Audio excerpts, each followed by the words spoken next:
नमस्कार दोस्तों, GNS news में आपका स्वागत है। हर उपयोगी जानकारी और काम की खबर से अपडेट रहने के लिए अभी सब्सक्राइब करें हमारे चैनल को और साथ में बेल आइकन भी प्रेस कर ले और वीडियो को ज्यादा से ज्यादा दोस्तों में शेयर करें। तो चलिए बढ़ते हैं खबरों की ओर।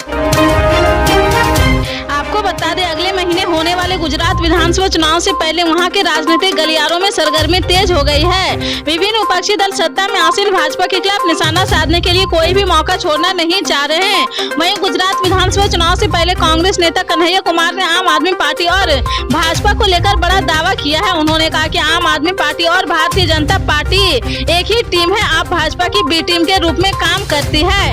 कांग्रेस नेता कन्हैया कुमार ने इस दौरान यह भी कहा कि भाजपा का एकमात्र विकल्प कांग्रेस है। कांग्रेस पार्टी ही देश में एक वैकल्पिक विचारधारा प्रदान कर सकती है। उन्होंने कहा कि देश में गुजरात को लेकर धरना है कि गुजरात जो आज सोचता है शेष भारत बाद में उसी पर विचार करता है। उन्होंने कहा कि कई नई चीजें यहां से शुरू होती है। हमें उम्मीद है कि इस चुनाव में यहां से एक नया राजनीतिक संदेश जाएगा। इस दौरान उन्होंने कांग्रेस को वोट देने की अपील भी की है। उन्होंने कहा कि अगर लोग भाजपा से खुश हैं तो वह भाजपा को चुने, लेकिन अगर लोग राज्य में और देश में बदलाव चाहते तो वे कांग्रेस को मौका देंगे।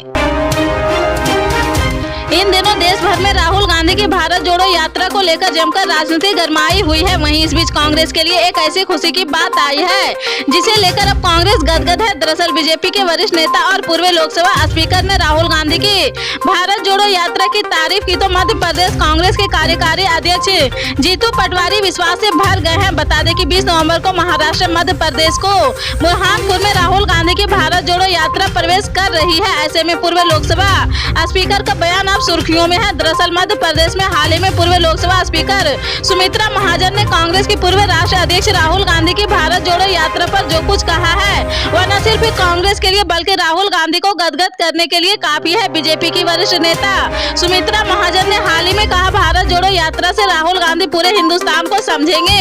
हम लोकतंत्र में है और प्रजातंत्र में विपक्ष की अपनी एक भूमिका रहती है। विपक्ष को एक भी मजबूत रहना चाहिए जो पूरे हिंदुस्तान को ध्यान में रखकर बात करने जैसे जब हम विपक्ष में थे तब अटल जी अडवाणी जी के लिए बोला जाता था। उन्हें पूरी एक एक चीज की जानकारी होती थी।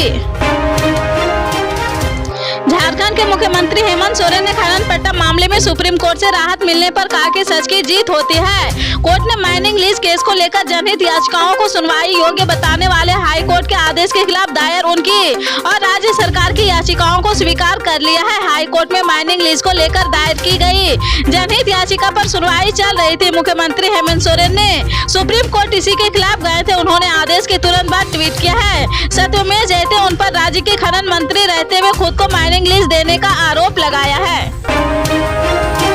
बिहार में मोकामा विधानसभा सीट को आरजेडी ने अपने नाम किया है। पूर्व विधायक अनंत सिंह की पत्नी नीलम देवी ने चुनाव में जीत दर्ज की है।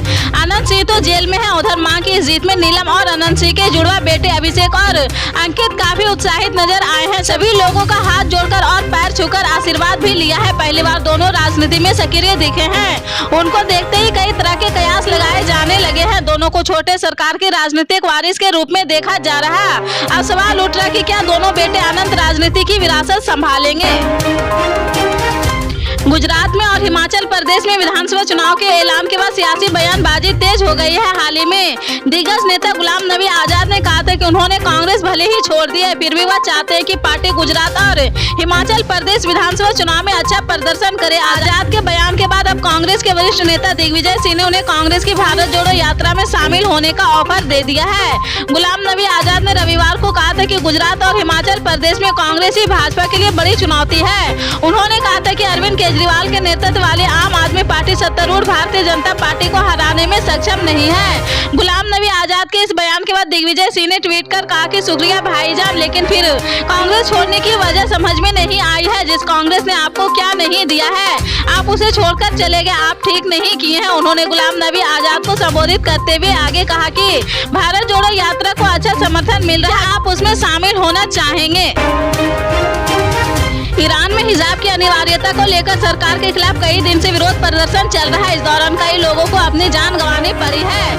हिजाब के खिलाफ शुरू हुए इस विरोध प्रदर्शन की आंच अब भारत को केरल राज्य तक आ पहुंची है। केरल के कोझिकोड में 6 नवंबर यानी रविवार को हिजाब जलाकर विरोध प्रदर्शन किया गया है। इस दौरान लोगों ने ईरान में हिजाब विरोधी आंदोलन के साथ अपनी एकजुटता का संदेश दिया है। प्रदर्शन में बड़ी संख्या में महिलाएं शामिल हुई है।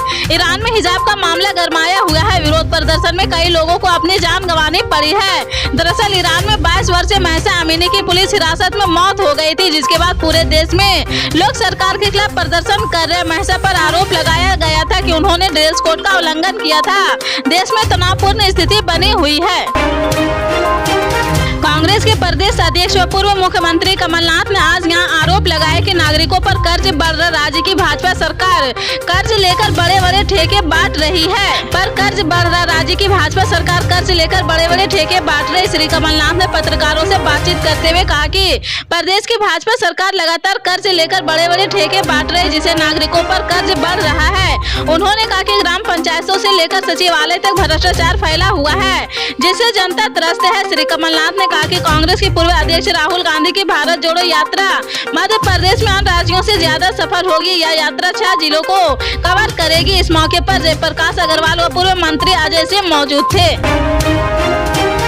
आम आदमी पार्टी ने सोमवार को गुजरात विधानसभा चुनाव के लिए पाटीदार कोटे के पूर्व नेता अल्पेश कथरिया समेत 12 और उम्मीदवारों के नाम की घोषणा की है। गुजरात में सत्तारूढ़ भारतीय जनता पार्टी के मुख्य विकल्प के तौर पर खुद को पेश करने वाली अरविंद केजरीवाल की पार्टी आपने सोमवार को उम्मीदवारों के नाम की अपनी 11वीं सूची जारी की है। अब तक आपने 130 उम्मीदवारों के नाम की घोषणा कर दी है। पल पल के अपडेट जानने के लिए जुड़े रहें आप अपने GNS न्यूज चैनल से। मिलते हैं अगली बड़ी खबर के साथ, तब तक के लिए जय हिंद।